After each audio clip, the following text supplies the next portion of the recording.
우리가 믿는 구원의 복음, 우리 예수 그리스도의 복음은요, 한 사람의 내면에만 머물러 있지 않습니다.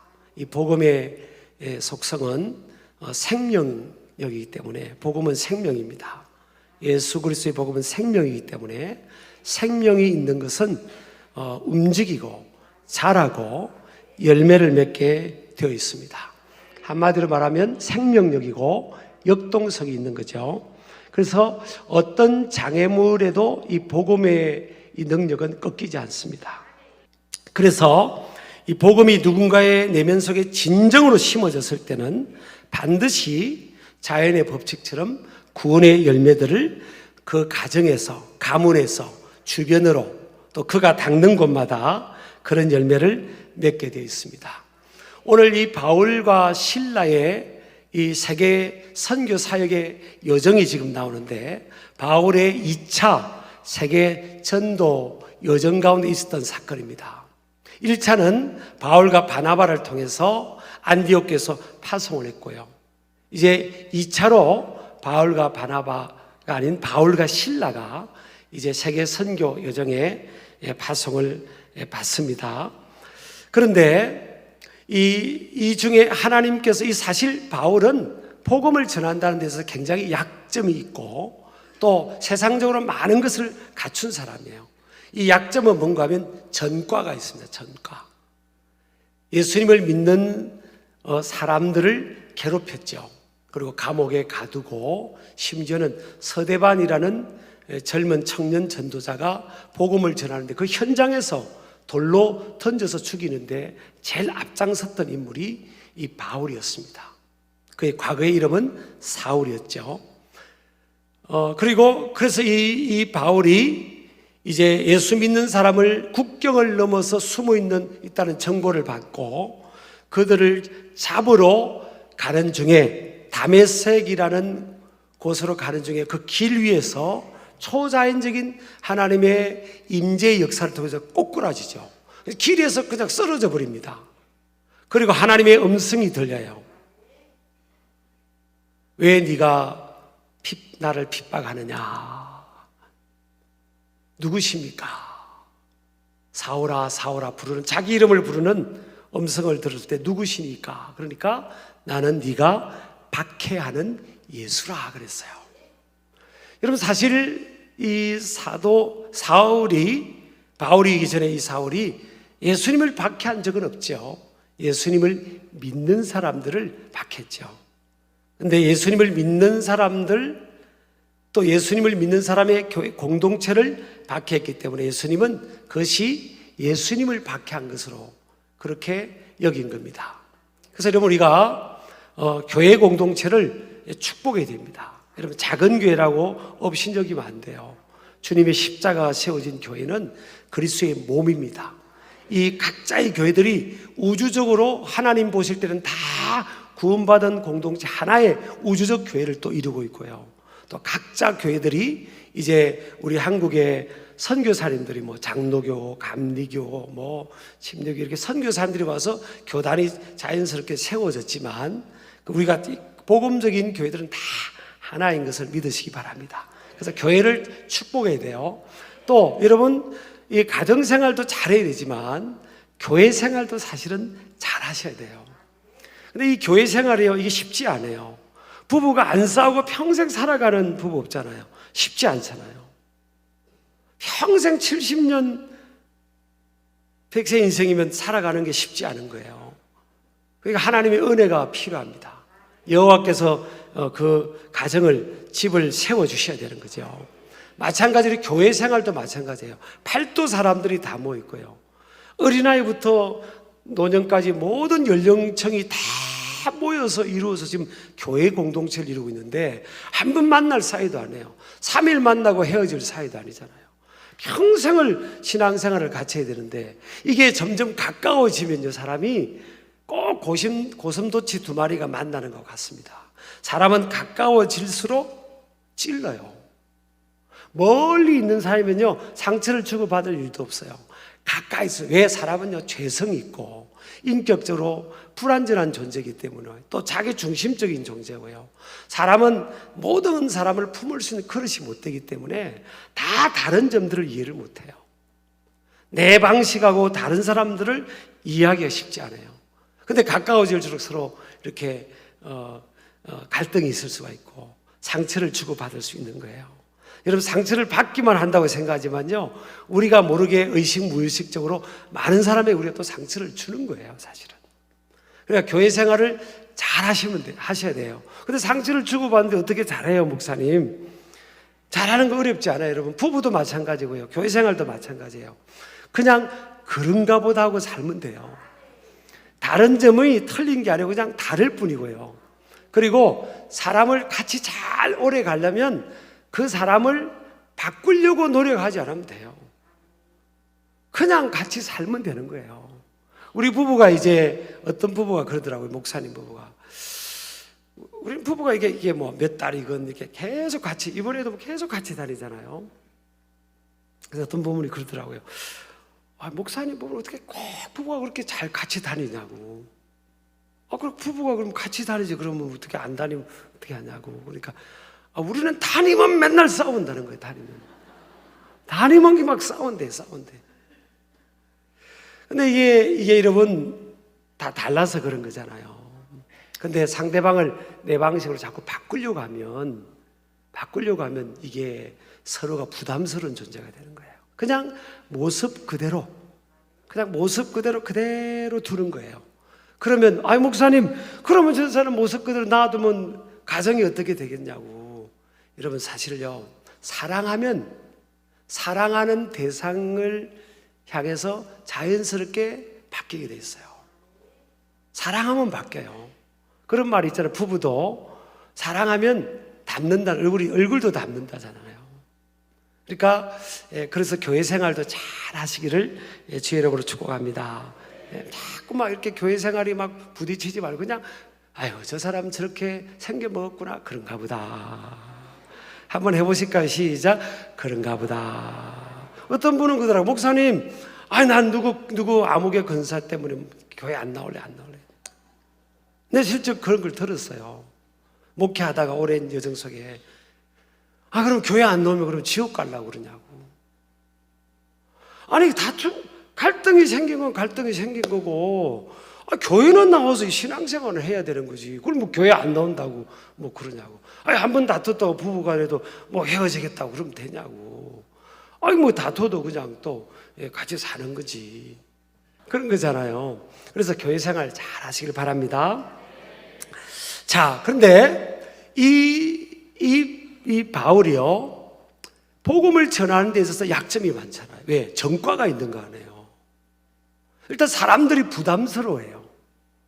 왜? 과거의 이력이 예수 믿는 사람을 잡아서 가두고 죽이는데 찬성하고 앞장선 인물이기 때문에 저런데 저러다가 또 내가 잡히는 게 아닐까? 이런 부담을 주는 존재고요. 그래서 굉장히 핸디캡이 있는 거예요. 그런데 여러분, 그럼에도 불구하고 여러분 2000년 교회자 속에서 이 구원의 열매를 가장 많이 맺고 가장 복음의 영향력을 끼친 인물이 이 바울입니다.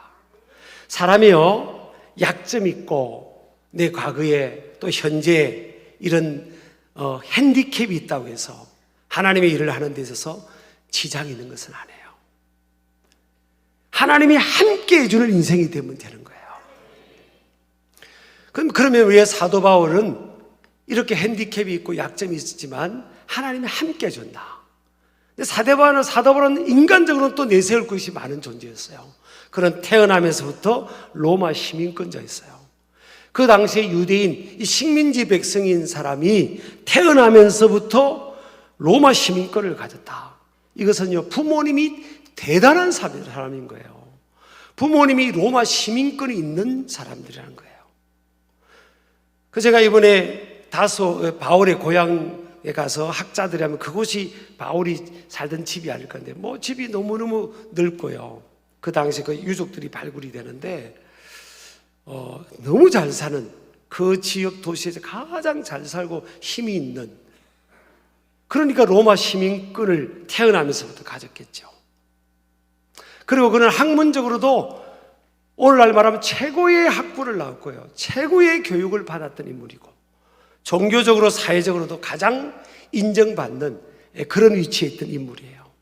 근데 그는 예수님을 만나고 그 모든 것을 다 배설물로 여깁니다. 왜냐하면 그를 만나고 그의 인생을 바꿔놓았던 예수님의 뜻이, 하나님의 뜻이 뭐였는가 하면 이방인들에게 복음을 전하는 그릇이라는 거예요.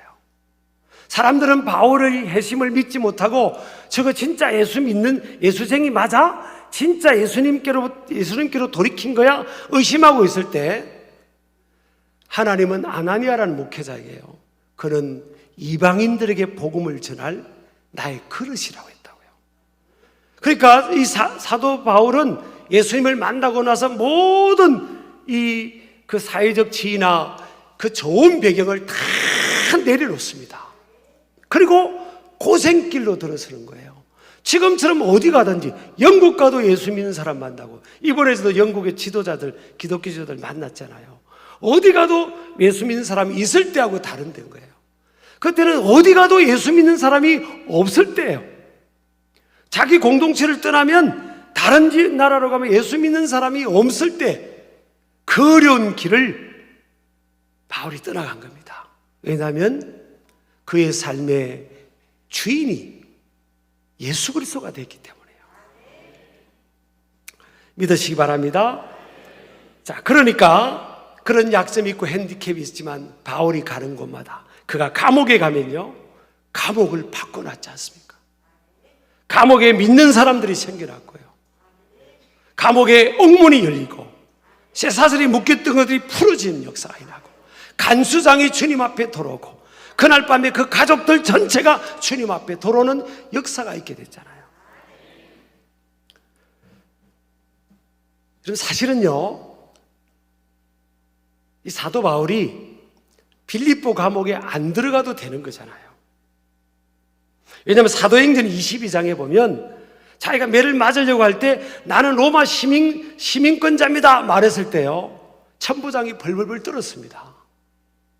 로마 시민권자는 그 당시에 불이한 채찍이나 재판을 받을 수 없도록 로마법으로 그렇게 돼 있었다고요. 그런데 2차 전도 여행을 하면서 빌립보에서 전도하다가 잡혔잖아요. 그런데 오늘 성경에 보니까 매를 30절에 보니까 매를 많이 맞았다고 돼 있어요. 매를 많이 맞았다고. 매를 안 맞아도 되는데 그럼 매를 맞은 거예요. 나는 로마 시민권자입니다. 그러면 안 맞는 거잖아요. 근데 그는 매를 맞는 것을 받아들입니다. 성경은 이에 대해서 침묵하고 있지만요, 우리가 결과론적으로 본다면 왜 사도 바울이 감옥에 들어갔을까? 왜 감옥에 들어갔을까? 사도 바울은 로마 시민권자라고 했으면 매도 안 맞을 테고 감옥에도 안 들어가서도 되잖아요. 근데 사도 바울은요, 예수님을 만나고부터 굉장히 기도하는 사람이었고 성령 충만한 사람이었어요. 그래서 그가 아시아 쪽으로 전도하라고 하려고 하다가 예수의 영이 허락하지 않은 것을 알았죠. 굉장히 영적으로 민감한 사람이었습니다. 어떤 때는 자기 시민권을 선택해서 당당하게 매를 맞지 않고 당당하게 벨릭스 왕 앞에 서게 되고요, 나중에 이 로마까지 가서 이제 로마 황제 앞에 서는 그 권리를 딱 행사합니다. 이럴 때는 보세요, 감옥에 들어갑니다. 실컷 매를 맞습니다. 오늘 사도행전 16장 22절에 보니까 무리가 일제 일어나 고발하니 상관들이 옷을 찢어 벗기고 매로 치라 하며, 이게 매로 친다는 것은요, 헬라어로 에켈리온인데 미완료 동사네요. 계속 맞았다는 거예요. 한 대만 맞은 게 아니고 끊임없이 매를 맞았다는 것을 의미합니다. 안 맞아도 될 매예요. 사실은 자기 인간적인 권리와 이 힘을 가지고 안 맞을 수 있고 빠져나올 수 있는 거라고요. 감옥에도 안 갈 수 있는 거예요. 감옥에 이르면 얼마나 거친 사람들이 많이 있겠어요. 근데 갑니다. 왜 그럴까요? 그런 성령에 붙들린 사람이기 때문에 이번 기회는 빌립보 감옥까지 가야 된다는 감동을 받았지 않겠어요? 맞을 매도 맞아야 되고 감옥까지 가야 된다는 감동을 받은 겁니다. 여러분, 결과론적으로 보면 이 사도 바울과 실라가 빌립보 감옥에 안 들어갔더라면요, 그래서 빌립보 그 감옥을 관리하는 간수장과 그 가족들이 구원을 받을 수 없었겠죠. 또 감옥에 있는 많은 죄수들이 아마 복음의 영향을 받았을 겁니다. 자기 쇠사슬이 묶인 게 풀어지고 감옥문이 바울과 실라의 찬송과 기도를 통해 하나님의 능력이 그 감옥에 임하게 된 거잖아요.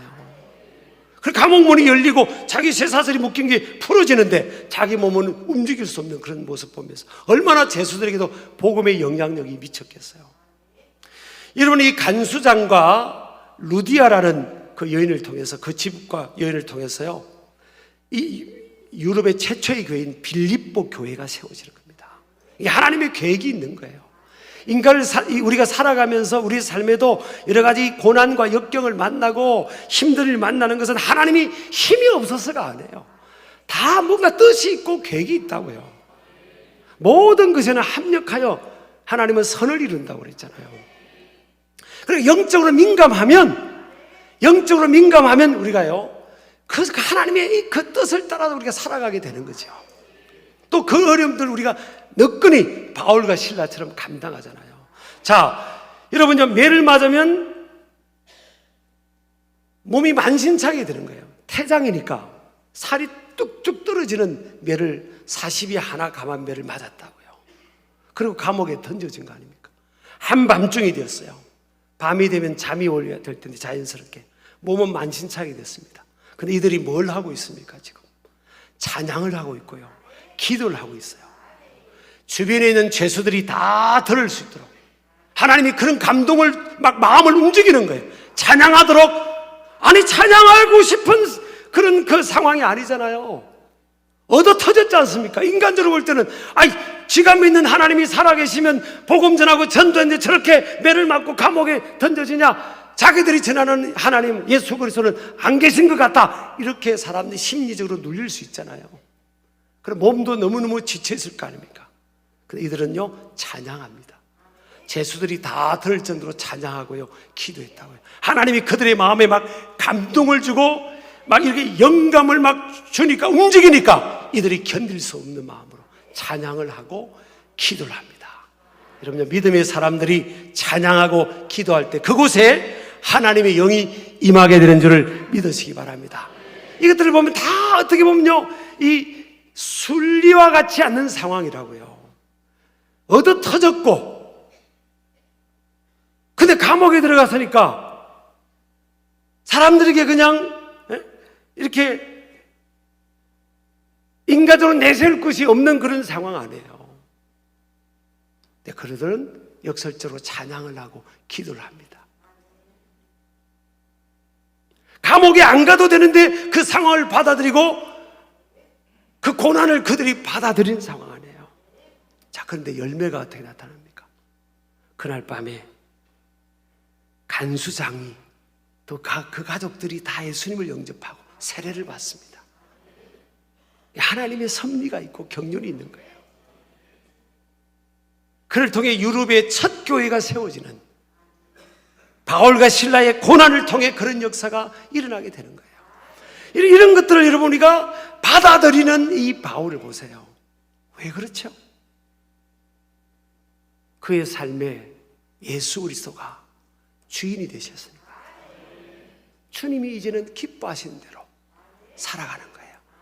그 부모로부터 주어진 그 좋은 배경을 다 멀리 내려놓고요, 대단하게 존경받는 종교적 사회적 그 지위를 다 내려놓고, 다 대단하게 배웠던 모든 것들을 다 내려놓고 자랑하지 않고 고난의 길을 가는 거예요. 왜? 그것이 주님이 원하신다고 믿었으니까, 그의 삶을 향한 하나님의 계획이라는 것을 믿었기 때문에 그 길을 간 거잖아요.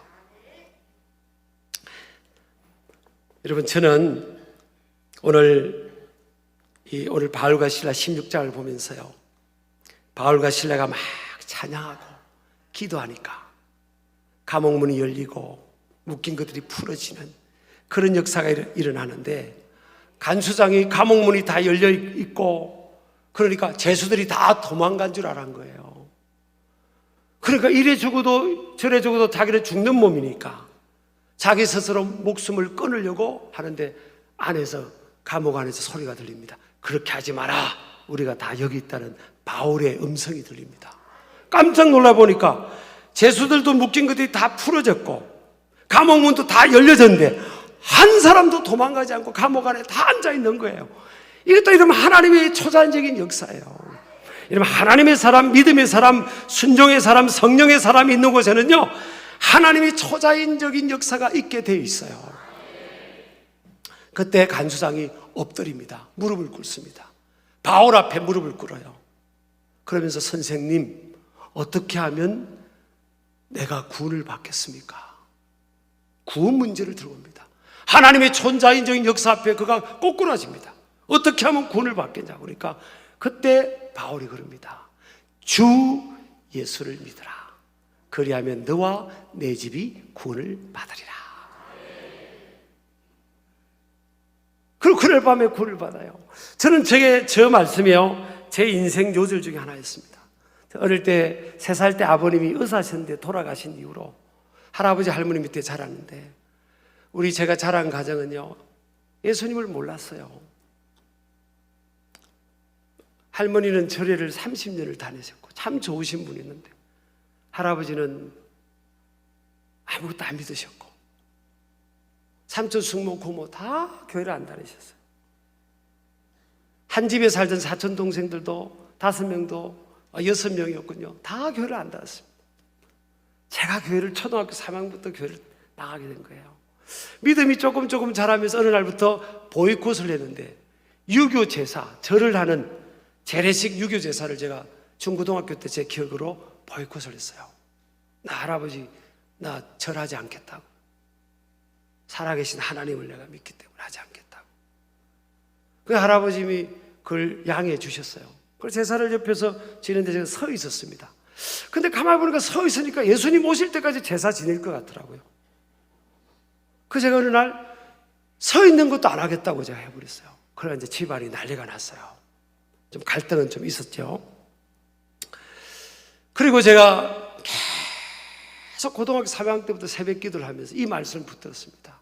하나님, 이 조만한 손자가 할아버지 할머니를 어떻게 저분들을 구원하나. 정말 인간적으로 볼 때는 요라 삼촌, 숙모, 고모를 어떻게 구원하나. 인간적으로는 이루어질 수 없는 상황이잖아요. 근데 저는 이 말씀을 붙들었다고요. 주 예수를 믿으라. 그리하면 너와 내 집이 구원을 받으리라. 그냥 믿었습니다. 그래, 나도 내 집도 구원을 받는다. 그럼 매일 새벽마다 기도하고 저녁마다 저 말씀을 선포하면서 기도했어요.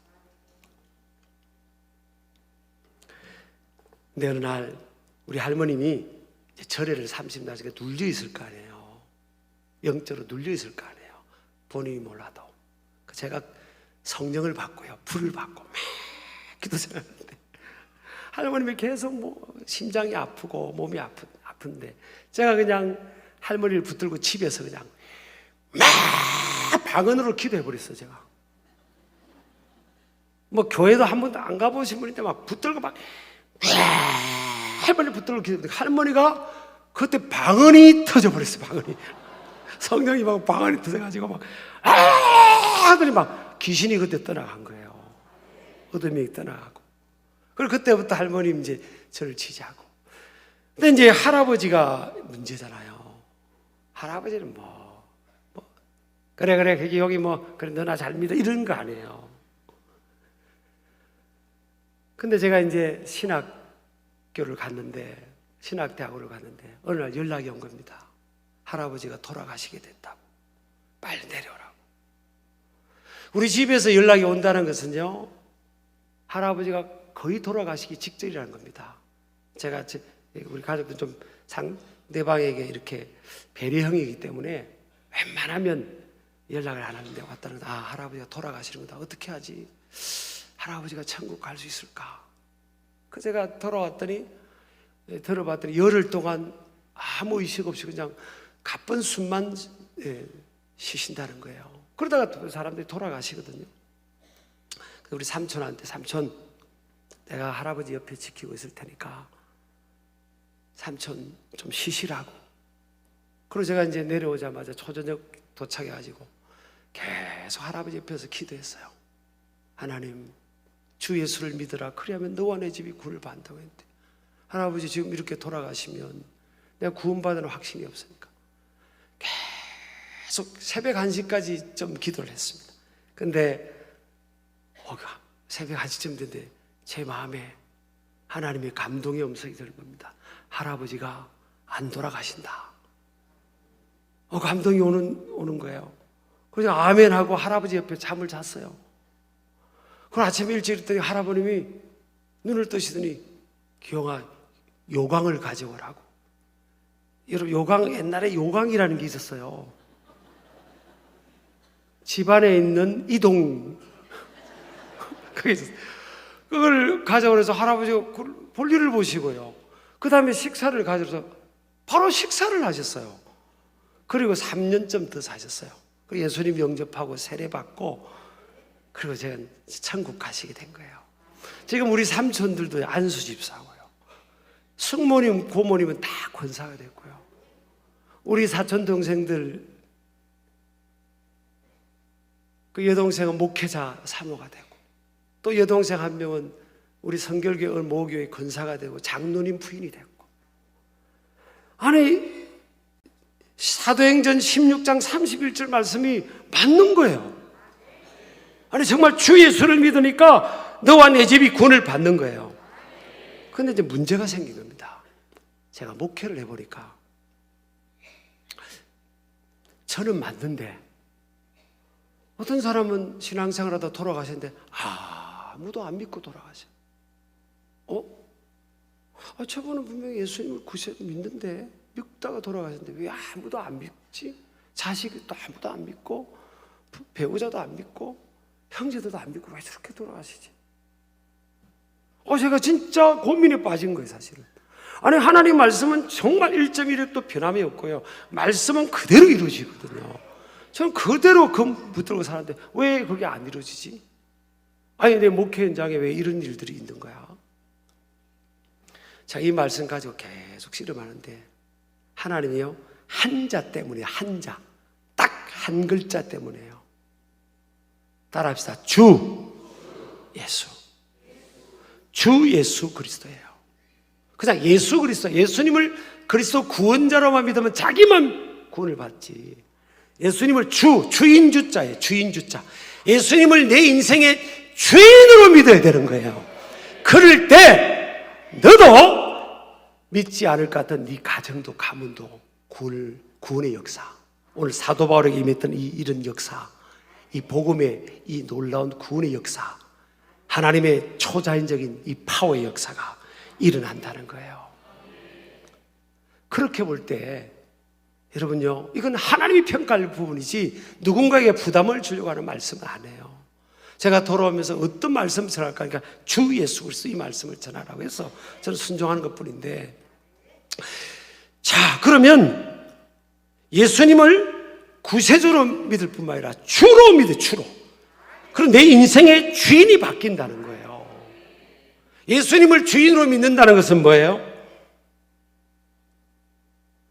주인의 말씀에 순종해야 되는 거잖아요. 하나님의 말씀이 옵션이 아니고 오블리게이션, 의무상, 명령입니다. 명령. 하나님의 말씀이, 예수님의 말씀이 명령으로 믿는 거예요. 주인으로 모시고 산다는 것은. 두 번째는요, 삶의 소유권 문제입니다. 삶의 소유권이 이전되는 겁니다. 그전에는 내가 내 삶의 주인이었어요. 내 삶의 모든 것이 다 내 거였습니다. 예수님을 주인으로 모신다는 것은 이제 주인이 바뀌는 거예요. 내가 내 삶의 주인이 아니에요. 내가 내 시간의 주인도 아니고요, 내가 내 소유의 주인도 아니고, 내가 내 삶의 전체 영역의 주인이 아니에요. 주인이 바뀌어버렸다니까요. 사도 바울이 주인이 바뀐 거예요. 그러니까 역사가 나타나는 거예요. 이제는 내 계획이 내 계획대로 사는 게 아니라 주님이 주인의 계획대로 살아가야 되는 거예요. 주인이 이거 하라면 해야 되는 거예요. 주인이 그거 이렇게 쓰라면 써야 되는 거예요. 내게 아니에요. 이제 그게 주인입니다. 예수님을 주인으로 모신 거죠. 나는 그럼 뭐냐? 청직이죠. 청직이. 스튜어드, 청직입니다. 주인이 맡겨준 것을 잘 관리 경영하는 거죠. 그리고 예수님을 주인으로 모신다는 것은 삶의 목적이 이제 주인 되신 예수님을, 하나님을 기쁘시게 하며 주인의 뜻을 이루는 삶에 두는 겁니다. 자, 그러면요, 예수님이 이 땅에 오신 목적이 뭐예요? 잃어버린 자를 찾아 구원하러 오셨다 했잖아요. 누가복음 19장 10절. 그리고 마태복음 28장 19절 20절 보면 가서 모든 민족을 제자로 삼아 아버지와 아들과 성령의 이름으로 세례를 주고 내가 너에게 분부한 모든 것을 가르쳐 지키게 했잖아요.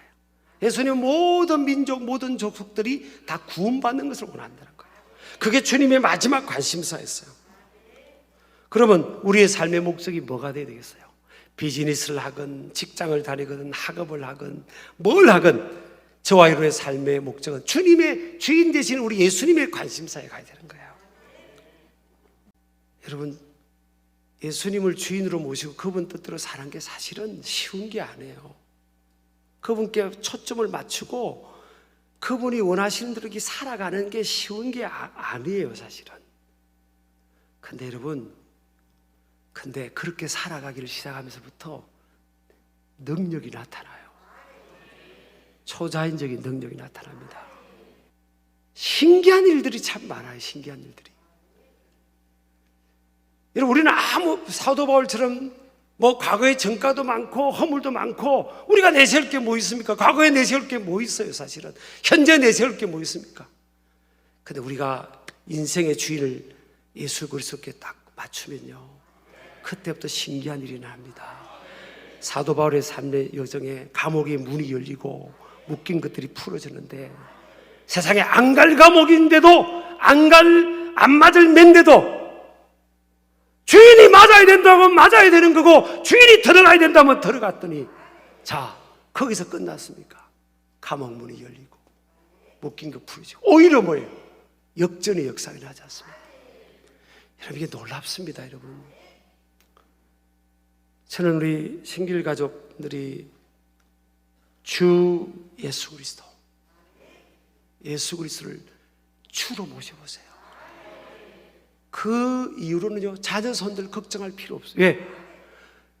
주 예수 그리스도를 믿으라. 그리하면 너와 내 집이 구원을 받는다니까. 이 가정 안에는 여러분 자손들도 있잖아요. 자손들 걱정할 필요가 없다는 거예요. 그 자손들의 신앙을 주님이 책임지고 개성시키고 주님이 구원받게 하고 주님이 붙들어 주신다는 거 아닙니까, 여러분?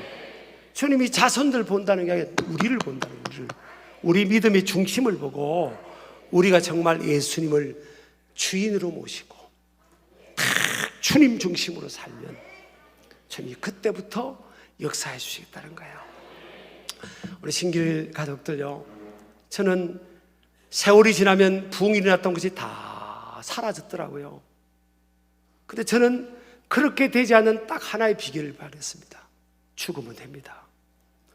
죽을 각오로 신앙생활하면 세월이 가도 신앙이 개선됩니다. 죽을 각오로 우리가 예수님을 주인으로 모시고 신앙생활을 하면 우리 자녀들은 그 신앙을 이어받게 되고, 또 그 자녀들이 죽을 각오로 신앙생활을 하면 그 다음 때가 이어받게 되고, 그래서 예수님 오실 때까지 우리 신길교회 공동체는 유지될 겁니다. 근데 우리가 예수님을 주로 모셔야 하고 대충 신앙생활 하죠. 그 다음에 신앙이 단절이 됩니다. 자녀들이 믿지 않을 겁니다. 우리가 떠나간 뒤에 지금 믿는 것 같이 흉내냅니다.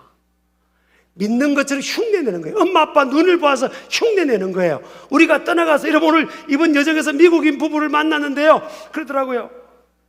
미국이 지금 어떻게 해서 이렇게 된지 모르겠다고. 제가 그랬어요. 그냥 Return to God, 하나님께 돌아가야 된다고. 그래서 인정을 하셨어요. 우리가 예수님을 주로 모시면, 주인으로 모시고 바로 살면요, 자녀에게는 똑같은 이 신앙의 영성이 개성될 겁니다. 또 그리고 또 이어가면 주님 오실 때까지 유지가 되는 거예요. 이렇게 쓰임받게 되는 겁니다. 그래서 죽을 각오로 우리 인생의 주인은 예수 그리스도. 그분이 기뻐하는 대로. 저도 돌아오면서 예수님을 위해서 죽자, 예수님을 위해서 죽고 예수님을 위해서 살고 목숨을 걸자 그랬어요. 그게 내가 살고 남 살리고 우리 자손 살리는 길이다. 그 길밖에 없다. 그러지 않으면 세월이 지나서 여러분 모든 좋은 정신이요 세월 지나면 다 퇴색됩니다. 세상은. 근데 내가 죽을 각오로 믿음 생활하면 그 신앙이 자녀에게 이어집니다. 그래야 우리 신길교회 공동체가 삽니다. 안 그러면 끝납니다. 한국교회도. 난 이거 확인하고 왔어요. 옆 사람 인사합시다. 저 말리지 마세요. 예수님 내 인생의 주인입니다. 따라합시다. 주 예수 그리스도. 우리 아멘 하시기 바랍니다. 다시 주 예수 그리스도.